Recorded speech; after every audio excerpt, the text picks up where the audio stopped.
Yeah, yeah, yeah, yeah. I was sleeping, had to wake up.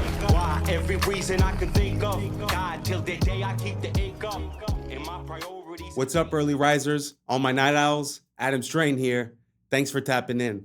Before we dive in, just a quick heads up. This is for entertainment purposes only. So YouTube, please don't do us dirty. Nothing here is meant to be taken as fact. It's just perspective. It's just vibes. As I always say, do your own research so you have no one else to blame. Some of the content might be a little bit triggering, probably not, but just in case, I'm issuing this trigger warning. Either way, I'm glad you're here. The goal of this channel is pretty simple: to build a space where our ego takes a backseat and our ideas get a chance to breathe. So if you're down with that, you're in the right place. Without further ado, welcome to Adam Strain Reacts. Let's get her done. Being a night owl and being an early bird is actually a thing that happened way back beginning of civilization. Really? So it's not in everybody's gene, but certain people inherited it, and it was deadass the 10% of the population. That you're supposed to be a night owl and you're supposed to be awake really late at night. Why? Okay. So back in the day, you can imagine you have a campfire, we're all in the cave sleeping, and you're telling me nobody's gonna keep guard? Somebody had to keep guard. Now, there's so many dangers. There's could be like saber-toothed tigers, fucking dinosaurs if they were real. No, you never know. There were some creatures that could kill us, or even other people that could kill us if somebody wasn't awake. So the very small portion of those people were deemed as the night owls or the watchers, the protectors, right? You can imagine these people, they carry traits. It's pretty common in night owls right now. One of them being very creative and very overthinking. I agree with that. That kind of makes sense. I know people say that we should wake up early in the morning and all that, but I always felt a predisposition to stay up at night and keep guard. What do you guys think? Which one do you identify with? Do you think it makes sense? And which one are you? Early bird, night owl? Which one makes sense? Let me know down below. My fucking house, my apartment, the whole fucking thing, bro. Dude, holy shit. Oh my god. You look at everything, bro. Holy shit.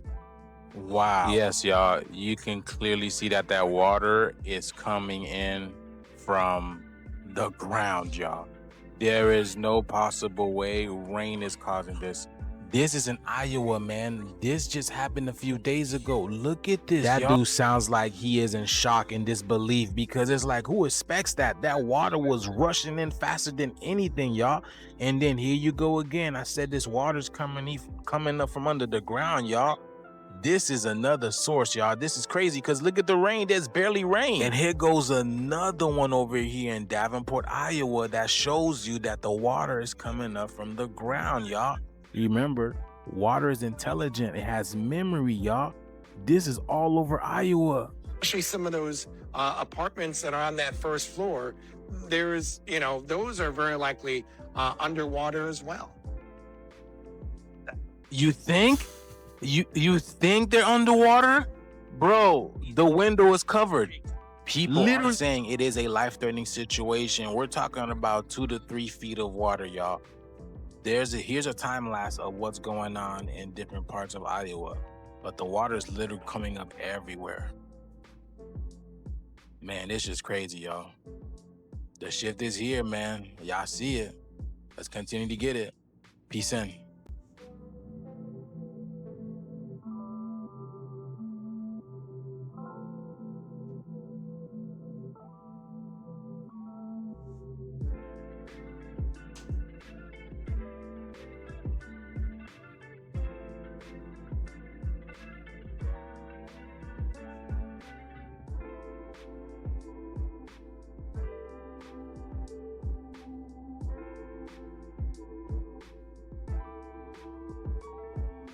Did y'all see what happened to Japan? All right, y'all, stick with me. And this proves that, we have some new water coming in, y'all, because this is what happened in Japan. At about 11 p.m. last night, the sirens started going off, the flood sirens, y'all. Look at the sky. This is 11 p.m.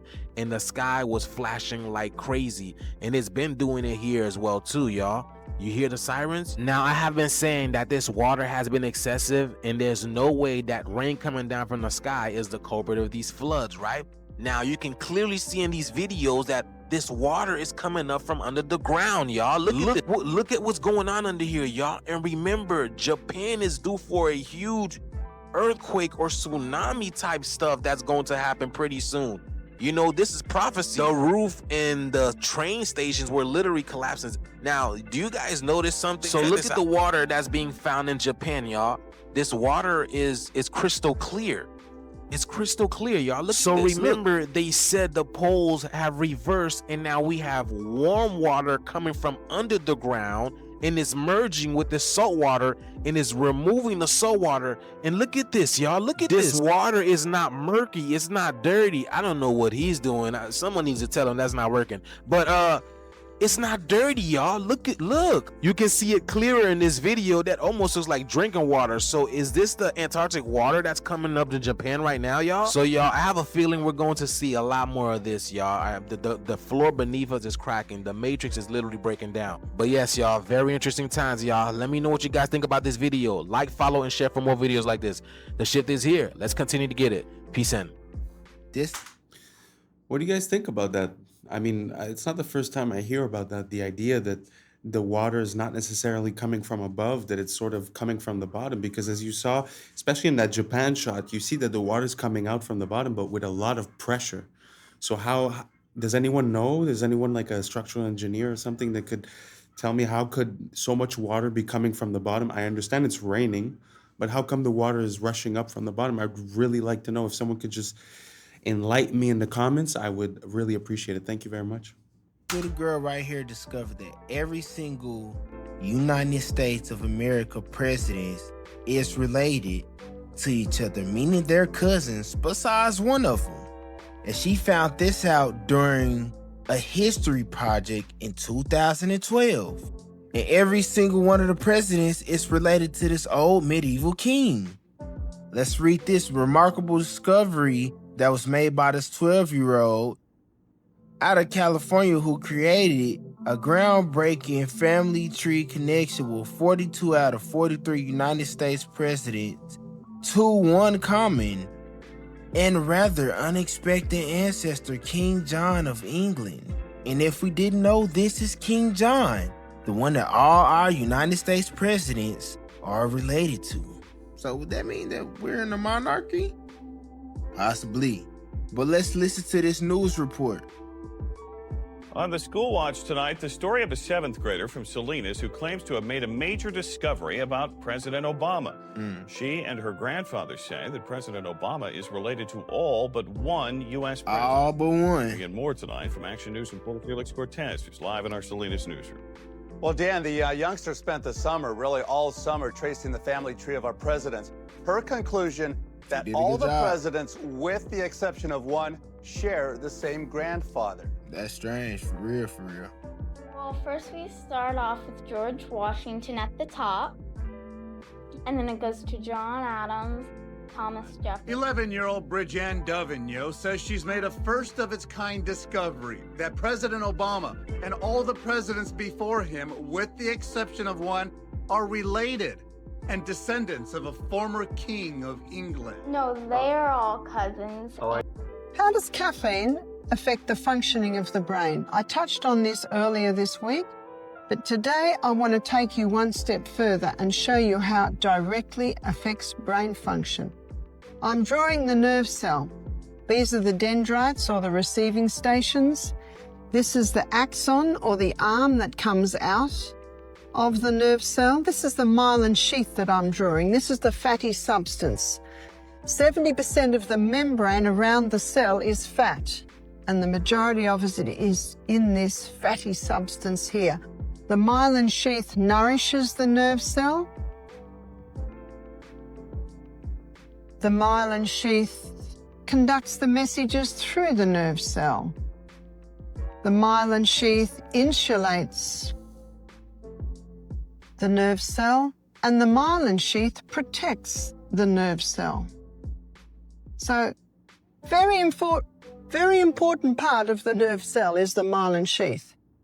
The messages come out through these little filaments into these little boutons here, and then the messages are relayed through by electrical impulses to the next nerve cell. One nerve cell has the ability or the potential to communicate with 20,000 other nerve cells. It's quite phenomenal. It's an amazing brain that we have. Y'all need to change the way you talk to yourself. So this is Dr. Emoto, and he did 2 experiments that are incredibly interesting. The first experiment had to do with water. He would take these water samples and he would think either negative things like "you fool" or positive things like "thank you." And look how the crystals form. I mean, look at these. Friend, look how beautiful that is. I can do it versus I can't do it. Honest. Here's the impact of music on these water crystals. Just look at these differences. Thank you, wisdom, truth, eternal, angel. All these verses, you know, you make me sick, evil, polluted water after a prayer. Look at that. Here's some more before and afters. A prayer was offered with the water. Like, this is so cool. The second experiment is also very interesting. He would boil rice so that it would absorb the water, and then he would put it into 3 different jars and label them. Love, nothing, hate. The love jar, for 10 minutes a day, he would think positive thoughts with that jar. He would say positive things. The nothing jar, nothing was done. The hate jar, 10 minutes a day, would get very hateful words. He would think negative things and send that negative energy. The results were crazy. The hate jar had a ton of rot in the rice and was black. Nothing had some. The love jar was preserved. This makes me think of a couple of things. Number 1, we definitely should be praying over our food and water every time we eat and send positive vibrations. Number 2, our bodies are 80% water. The things you think and say about yourself do take effect. This is one of my favorite books. It's called As Man Thinketh. Listen to this. The outer world of circumstance shapes itself to the inner world of thought, both pleasant and unpleasant. External conditions are factors which make the ultimate good of the individual. You are the reaper of your harvest. You learn both by suffering and bliss. It's interesting because the book also describes that people who often get sick are those who constantly worry and are afraid about getting sick. Your thoughts have power. Love you, bye.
Watch this video with me. This is some creepy stuff. The power of symbolism. Isn't it incredible to see all these symbols and what they mean? It's a very interesting world when you start looking at the symbolism, especially behind the Pope. And we saw quickly a moment where he refuses people to kiss his hand, but yet again, you see he was kissing the feet of the South Sudan leader. It's very interesting to see the allegiances and, you know, who owes what to who and who venerates who. It's very interesting. A web-like substance falling from the skies across the area. That sticky and fluffy substance we were telling you about has been seen in Monterey, Santa Cruz, and San Benito counties this morning. It's like spider silk, but that has not been confirmed to be the source. If you stepped outside today, you may have noticed this sticky web-like substance falling from the sky in the Central Coast. Viewers from all across our area have been sharing these photos and videos of it with us. This sounds like something straight out of a horror movie. Spiders falling from the sky across California's Central Coast. Disturbing story here. Hundreds of birds are dead after slamming into McCormick Place. It happened overnight. The Tribune reporting nearly 1,000 birds died after colliding with that building. An unusual situation at McCormick Place today. Nearly 1,000 birds found dead. This is not a science project. These rows and rows of birds you see pictured here met their death in Chicago Wednesday night while making their migratory journey to the south. We're going to look at the sky tonight between 7:30 and 8 in the evening. A day before the eclipse, we're seeing reports of this.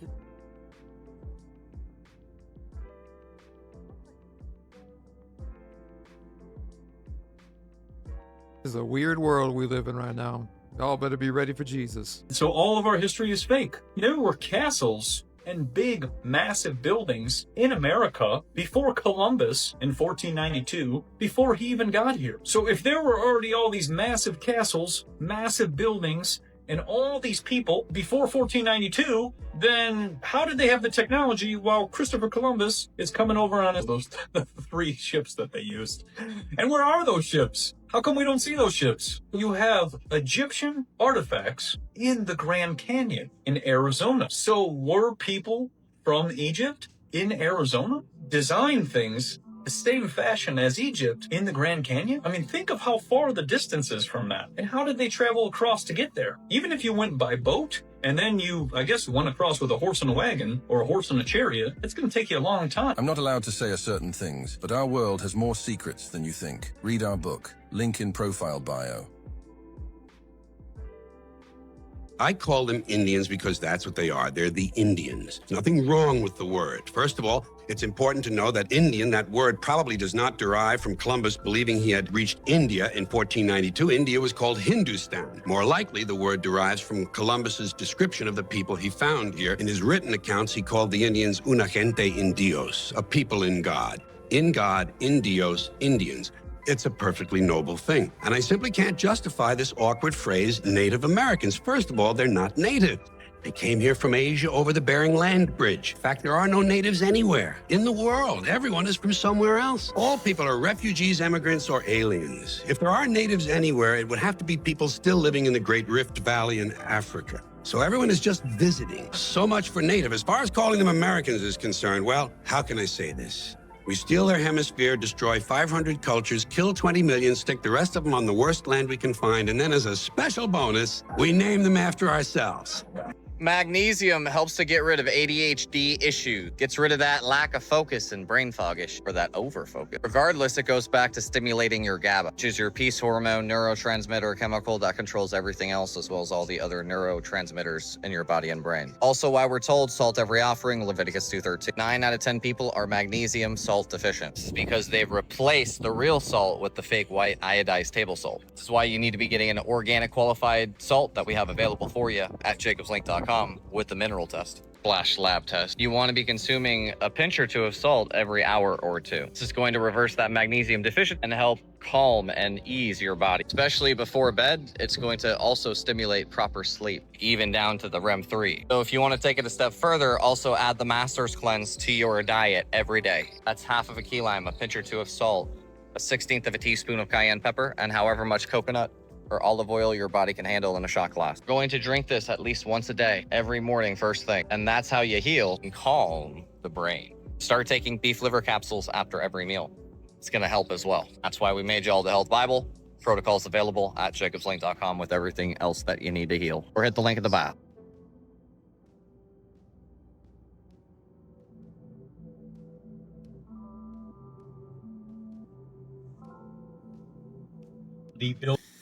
I gotta say, I remember when I went to school, or even, common knowledge, they would always tell you salt is bad. Salt is bad. Recently, I've been sweating a lot because it's very hot where I am right now. And as I was sweating, I realized that I was drinking a bunch of water, but I wasn't getting hydrated. And I started realizing that the salt that you're ingesting with your water is actually just as important as the water.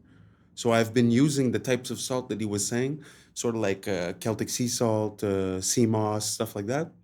And to be honest, feel great. I've been having an abundance of salt, but truly, even if I sweat throughout the day, I still feel hydrated. So food for thought to really rethink your position towards salt and minerals. One thing that helped me a lot for that is to realize that this whole world is made of the periodic table, and pretty much all of the periodic table are metals, and pretty much all of those metals you can find inside your body in different potencies and concentrations. sort of like copper and magnesium and all these things that are very important. And most often than not, these are the deficiencies that cause us to be sick. So once again, I propose to everyone to revise. And if everyone is consuming any type of special mineral, please share. I'm very interested. So do not hesitate to write down below. Let's keep going. Buildings in which we just saw and how heavy they were, right? Tons and tons of stones. Well, here's a stone that probably weighs about 20 tons and can barely move from a truck, right? You're trying to move that, the truck's moving, everything's falling, right? It doesn't make a lot of sense. And especially, let's say these buildings were built in the 1800s or 1700s when there were only about 1,000 people and none of this technology existed. Well, that's another good question. How on earth did all of those things get built, right? Or moved, or something like this, right? Or something like this. I think it goes to show that when we look into the past, things were very, very advanced, but we were told that we were supposedly, like I said, running around on horses and wagons and on. So we're going to go back to 1893 Chicago, and this is not the Chicago in which I know, right? The Chicago I know does not have statues like this and look anything like this, but this is what Chicago looked like before it was reset, right? The fires that we heard about in Chicago and all those things, they were removing all of this. Look at this detail. This is a completely different city in which we know of today. Because look at this. Look at the architecture. Look at the design. Think of how hard it would be to create all of this, right? We can barely make a little bean and wrap it in mirrored paper, let alone statues like this made out of copper, right? Look at this archway. Look at the detail here.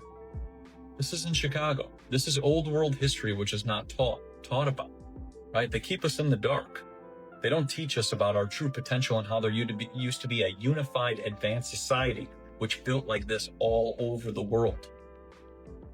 In the 16th century Europe, mourning loved ones became a trend. Shakespeare noted in his will that he wanted to give each of his close friends 26 shillings to buy mourning rings made of gold, often featuring a skull motif. In 1649, after Charles I was executed for treason, his loyal ministers secretly created these mourning rings, which included an image of him. Later, hair became an essential element of mourning jewelry, combined with metal and gemstones to create portable items like rings, brooches, and pendants. Black enamel symbolized married deceased individuals, while white enamel often represented children and unmarried adults, sometimes adorned with pearls. Influenced by the Rococo style, mourning rings evolved to include engravings of the deceased's date of death. Queen Victoria officially established black as the mourning color, after her husband, Prince Albert, died from pneumonia, which deeply affected her. She wore black for years and created numerous mourning pie in black jet. This black-centric mourning tradition continues today. By the late 18th century, neoclassical style emerged with weeping willows becoming a common motif in mourning jewelry suitable for those without hair. Mr. President. Very interesting to see where mourning comes from, but on a side note, I find it also very disconcerting that we're using the same word in the morning for mourning. You understand what I'm saying?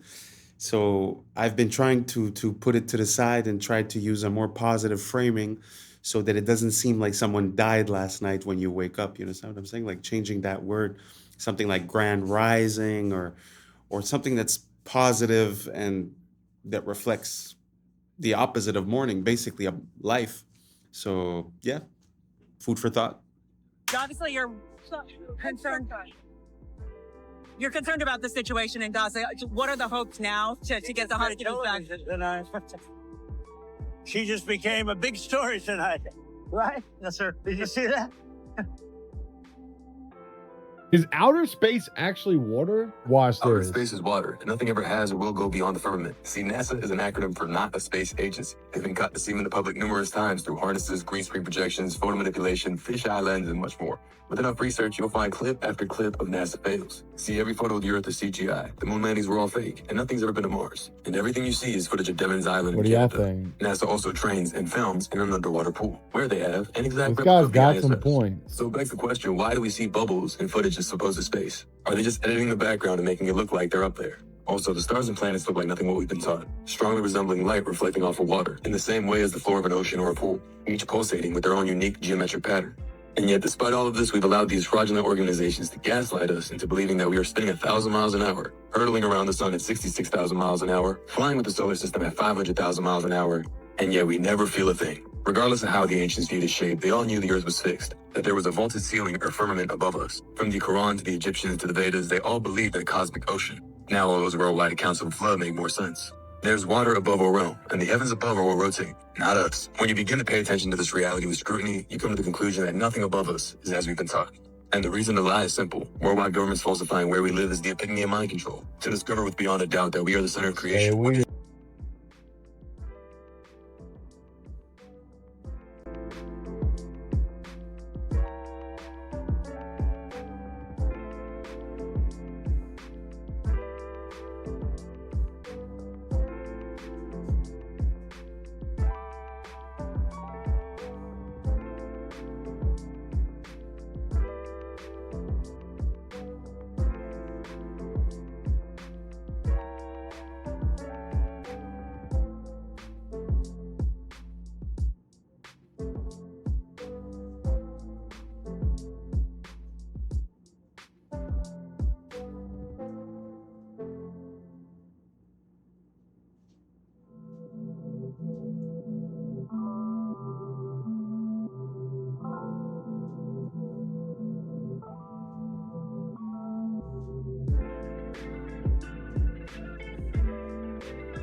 Now, I'm not saying the moon landing was fake, and I'm not saying it's real. But I've got a few questions I need you guys to answer. If they're really on the moon, then why is it so dark? Where are all the stars? And where's all the planets? And look how bright the moon shines. You can see it from 1,000,000 miles away. But when these men are standing on the moon, it's looking all grey and dusty. And what about this famous footprint that they keep showing us? It don't match the space boots that they've got on display. One is a pair of Tims, and the other was wearing a pair of Yeezys. And if you're trying to tell me that they travelled from Earth to the moon in this tin pan, drum pan, makeshift out of cardboard box, aluminum foil spacecraft, then you must have lost your goddamn mind. And where's this mystery wind coming from?